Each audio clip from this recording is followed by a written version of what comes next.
Are you a high-performing parent, entrepreneur, or high achiever in pursuit of excellence? Welcome to The Nexus Podcast, a podcast custom tailored for families like ours, driven, affluent, and eager to lead extraordinary lives. From rockstar stay-at-home moms to high-producing CEOs, we choose to model success for everyone we are surrounded by. We prioritize health over sickness, embrace a vitalistic lifestyle, and seek to tap into the limitless potential that God has bestowed upon us. I'm Dr. Daniel Kimbley, your host, and on this podcast, we'll uncover the secrets to living a fulfilling and abundant life, where you and your loved ones can thrive physically, mentally, and spiritually. Together, we'll forge a path to greatness and unleash your God-given capabilities. Get ready to say yes to a life of true prosperity and well-being. This is The Nexus Podcast. Hey, what's up, you guys? Welcome back to another episode of the podcast, and it is me as your host. You know, I'm Dr. Daniel, and I want to share something with you that's been going on with me because a lot of people have asked, and I don't think I've given the full story. And I also want to share a piece of this that becomes what I talk about nearly every single day inside of my office. Now, a lot of times I can be my worst patient. However, in light of certain circumstances, I've actually been my best patient. So I want to share with you exactly what went down with me. I'll give you the quick rundown of it. And then what I want to get into is really the emotional component, because I always tell people that your physical symptoms that you are experiencing 95% of the times come from somewhere emotional. And so I just want to run this with you because a lot of questions have come up. So 2 Saturdays ago now, I woke up in the middle of the night. Heather was away for her birthday. It was Coco and I. We were sleeping in the same bed together. I woke up at 11 p.m. and I had intense heart pressure, like chest pressure. And I wasn't sure what was going on. At first, I just kind of thought it was indigestion, but then it got worse. And I started considering the fact that, like, okay, maybe this is a heart attack. Maybe it's not. But then I realized as I was really tuning into my body and listening to my body instead of just freaking myself out, telling myself that I'm broken, because I always have this concept, right, this thought process that my body knows how to heal itself. My body does exactly what it needs to do to keep me safe and protected. And so with that, I just kind of trusted that, okay, I don't think I'm having a heart attack, and here's why. It's because positionally, it would get better. So if I laid on my side, it was worse. If I laid on my back, it was worse. If I laid on my other side, it was worse. If I would sit straight up, my chest pressure would nearly go away. And so I realized pretty quickly that, okay, like whatever symptoms I'm experiencing, whatever this is, it's not a result of a heart attack, because a heart attack wouldn't be positional. But, you know, I still have this concern. It's just me and Coco. Like I said, Heather was away. So I text Heather in the middle of the night, and by 1:30, I'm like, hey, you got to come home just in case. Because I start worrying about Coco and like what could happen if she woke up in the morning and I wasn't there. So anyway, long story short, I have these heart issues, right? So that's Saturday, wake up Sunday morning, I'm not feeling any better. I go to urgent care, they tell me everything's fine, no heart attack. I refuse some medications and some other testing that they wanted to do. I might go back and do that later if this stuff doesn't resolve on its own, but that's neither here nor there. That's just me and my process. If you're having issues, I do not encourage you to do what I do. I'm stubborn. Like I said, I'm probably one of my worst clients. However, there is a message and a lesson to be learned in it. So I always talk to people about emotional connections to their physical pain. And one of the things that came up for me is this thought process of like, what am I dealing with emotionally that is potentially causing this pain that I'm feeling in my heart? So there's this book that I keep in my office, and I show a lot of people this book, and it's called Heal Your Body. By Louise Hay is her name. And in the book, it's actually not really a book. It's literally like a kind of like a chart. And the whole book is just a chart of symptom and then what's the emotional cause of that symptom. Because like I said, is what I know with people and what I see with people we take care of is that 95% of their pain comes from something emotional. And the question might be, well, like, how could a disc issue or a, spinal stenosis or something like that be emotional? And the reality is that long before those disc issues were there were emotions creating stress inside your system. Stress inside your system prevents the joints of the spine from moving properly because of the way stress hormones negatively affect the frontal cortex of the brain.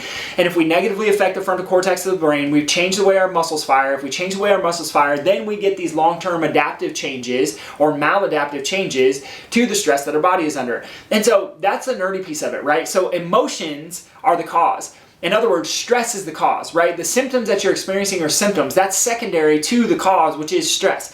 And stress 95% of the time that I see with the people that we work with inside of our office, and I'm talking about high-level producers, I'm talking about kids, I'm talking about families, I'm talking about people just like you listening to this podcast, is that we have things in our heads that run that stress us out that we don't ever talk about. And if we don't acknowledge them, our body will try to get us to do stuff to get us to stop. Remember, the point of a symptom, remember the point of pain is to get us to stop doing something something and make a change.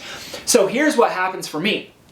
I have these heart issues. Sunday, I'm feeling pretty bad. Monday, can't go to the office to adjust people. Tuesday, I'm feeling great. I realized on Tuesday that maybe I should look into and see what the emotional component to this is. And here's what the emotional component to it is. So I'm reading, literally, this is straight from Louise Hay's book. And when we talk about the heart, it represents a center of love and security. The heart can also represent as squeezing all the joy out of the heart in favor of money or position, or feeling alone and scared.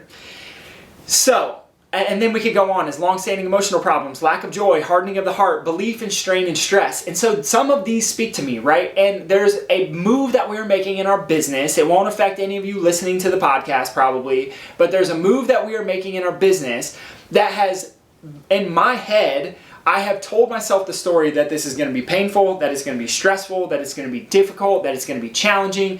It is going to bring us more money, but I'm also scared to make the move because I've never done anything like this before. So when I look at the symptoms or the emotional components of what would cause someone to feel heart issues in the first place, it totally checks out inside of my life. And here's the coolest part. Today, I sat down and worked on the thing that I've been putting off working on. I put off working on it last week when I probably should have been working on it, which I think is also why I stressed myself out and gave myself even more like heart issues in a way, is that these things that I got done and worked on today, like today I'm feeling amazing. I just knocked it out. I'm ready. Like Heather's ready. Danielle's ready. We're all on the same page for what we're about to do inside of our office. And so, and again, it's not going to change anything that any of you see for the most part. It's just some changes that we're making on the back end. So I share this with you to say is like, it's so interesting how our emotions can literally trigger stress in our bodies, because I've been stressing myself out about this move. I believing that it was going to be painful, that it was going to be difficult, that it was going to be challenging. And then I trigger stress hormones in my body, but that emotion shows up in a certain place and it just happens to show up in our heart. There are emotions that show up in our shoulders. There are emotions that show up in our neck. There are emotions that show up on our knees and our ankles and our hips and our low back. They show up all over. They can show up as skin issues. They can show up as digestive issues. They can show up as headaches. They can show up as cancer. They can show up as a number of different things, a multitude of different things. But the reason I'm sharing this with you is to share and highlight one important point, is that no one is immune to the emotional stress that they put themselves under, including myself. And I teach people this all day long, and yet I still fall victim to the exact same things that any of us do, because God designed us so intelligently that if we have emotions that run too much in our bodies, it will trigger a stress response, and that stress response will trigger symptoms, and the symptoms are all there to get us to rest, to relax, to get us to stop, to reconsider a certain new reality. So my friends, this is my question for you. Is where in your life do you feel like you've had chronic pain that you are telling yourself that you're broken, that you're telling yourself that you can't be fixed, that you're telling yourself that, you know, there's nothing that can help you?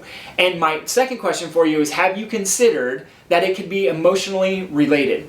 And if you don't know what emotions are associated with what you're experiencing, I would encourage you to reach out to us. I can help walk you through this process, and I can talk you through how chiropractic care specifically can wake up your brain, turn off the stress response, allow your body to get back into a healthy state so that you can process those emotions and you don't hold on to them any longer. But my friends, be your best patient. I know I'm stubborn sometimes, but I've been my best patient, and I realize that a lot of what I've been experiencing is emotionally connected. So my friends, I love you. I appreciate you. I hope you got some value out of it. If you could do me one of two things: one, leave a rating; two, share this up with me who needs to hear it. And I will come at you again next week. God bless you. I love you. Peace.